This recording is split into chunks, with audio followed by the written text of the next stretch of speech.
Well, I'm really proud of how it went. I mean, I'm super excited. We had 2.5 times the number of ladies we had at our first retreat in Jacksonville in September, and so it was a really great way to expand our reach, expand our message.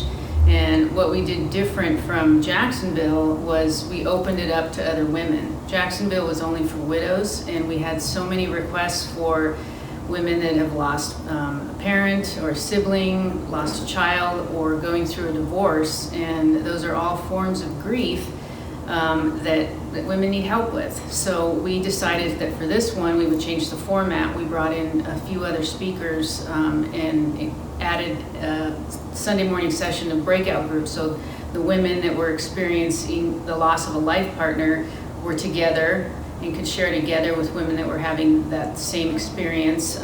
We had a group of women that have lost children so that they were comfortable and safe in sharing their story with the same women that are experiencing the same thing. Divorced women had their own group, and then we also had one for a group for women that have lost a parent. So it was really a great event. I mean, it was so beautiful to see women coming together and sharing and realizing how important community is, to find a group of like-minded people, a tribe, if you will, that can help them move through the process, because we can't really do it alone.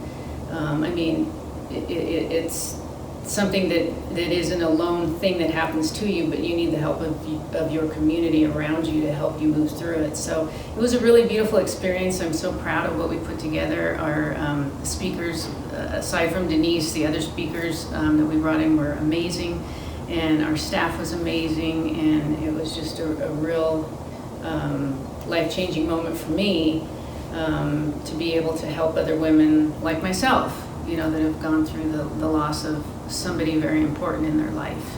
So it was just a wonderful experience.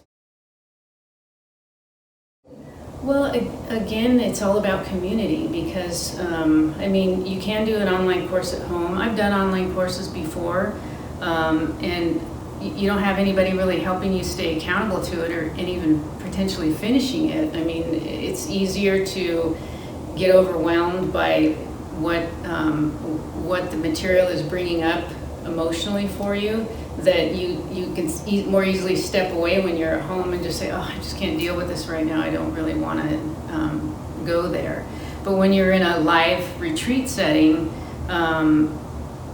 you have the opportunity to stay the course, to keep going, to push through, and you have all these women around you that are supporting you in stepping through. So I think that is, and just the energy of the room is so important, to have that feeling of safety. It's really important to become vulnerable in this moment that we're all going through, and to be able to be in a space where you can be vulnerable, where you can share your story, where you can shed your tears, and not feel embarrassed by it or feel guilty about it. And it's just a really heart-opening experience to do it live. I just, you know, for me, that it always helps me to move forward. Well, for me, you know, Gary, my husband, died of throat cancer, and so it was all about expression for him, and him and I shared that same challenge throughout our life about expressing our voice, hearing the sound of our voice, feeling like what we had to say was important. And so for me to be able to communicate to these women my experience and my journey, and it's just a way of validating to me that my voice is important, that I have a story to tell, and really I have a responsibility to share it, because that's what my purpose here, that's what I really feel after you know, Gary's passing. My purpose is to help other women going through this life-altering experience, and that you know, it's okay to express your sadness, it's okay to express your fears, and then helping them to learn how to, move past that and express their happiness and express their joy and ask for help. It's okay to ask for help. It's okay to ask for resources. It's okay to just be heard. And more than anything, all the women that are here, they just want to be heard.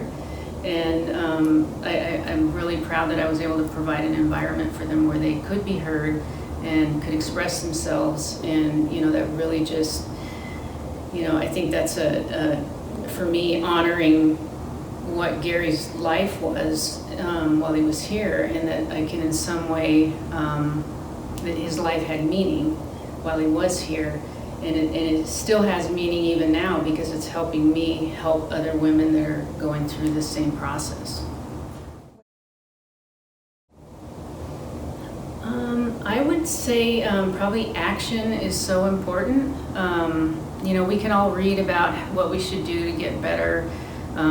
We can read about all of the things that we should be doing to help us move through our grief or to take care of ourselves. That self-care is important, all those things, but none of that happens unless you take action. So if I know that I need to take care of my body, but I'm not doing anything about it, then knowing it doesn't mean anything. So until I make the choice to actually go for a walk or go exercise or do yoga, I'm never going to realize that need to, or that ability to grow until I take action. So, what I hope that we've empowered all of these women this weekend to do is to take action. We gave them a lot of really great tools. Now it's up to them to make a choice to take action, whether it's for their self-care, whether it's in their finances, whether it's in their living situation, whether it's in their boundaries, or whatever it is that their challenge is they got to take action.